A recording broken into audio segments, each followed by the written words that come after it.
Hai mă, mergi.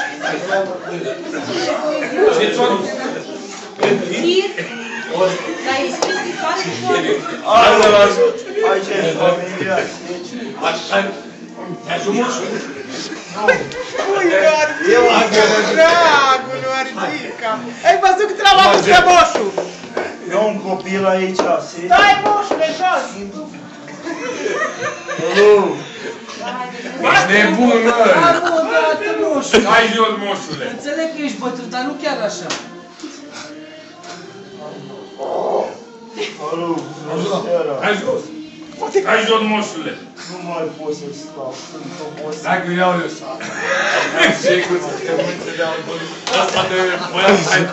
Așa, pune jos! Uite aici, scaun acolo! Nu mai pot să Stai, mă, ce este? Ai adus mașina! Alo! Haide-l cu telecomandă, ai adus?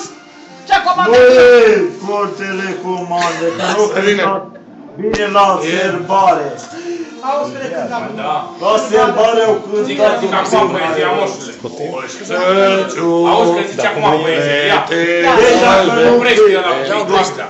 nu primesc o Lasă că-ți spune poezie... acum, moșule! Zi, fă! Nu.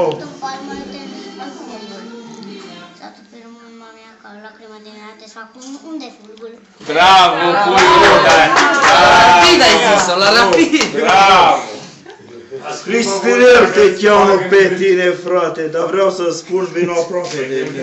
Nu du-te și vezi ce traduci. Hai la moșul aici un pic. Dar zi-mă o poezie ca lumea. Acum ți-am zis. Acum. Nu! Deci mai era și mai drăguț, te rog frumos. Pune poezie ta. Nu se poate așa. Deci, te rog frumos. Pune una tare și frumoasă.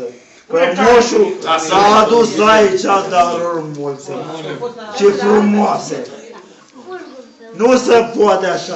Deci pune una mai tare. Hai, moșule, noi știm asta de la grădiniță și vrem să ți-o mai zicem. Zi la moș. Hai, zi la moș.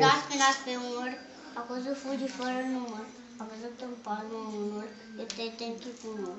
A trecut în mâna mea calar cum e de ea, și acum unde-i fulgur? Bravo! Bravo! Și eu știu o poezie. Și eu știu o poezie. Poți să ținem. Moșul s-o gândit la tine un pic, să vezi ce s-o dat ție. Ia să vezi. Cum te cheamă pe tine, mă, frate? Bravo! Nu te cheamă așa, mă. Nu, vino încoace. Cristi sau cum? Cum e? Cum? Sețu Cristi, Păi zi pe toate numărele, mă, frate. Zi unde stai? Ferdioara, Pe ce Cum să stai Ferdioara, mă? Tăbrem Buga, Nu te văd de aici. Haide, dă-i moșul. Ia să vedem. Nu se poate. Deci nu se mă gândi. Ia să vedem.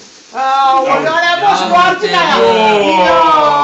vedele cum am de ăsta, Telecomandă, Ia să vedem. Stai să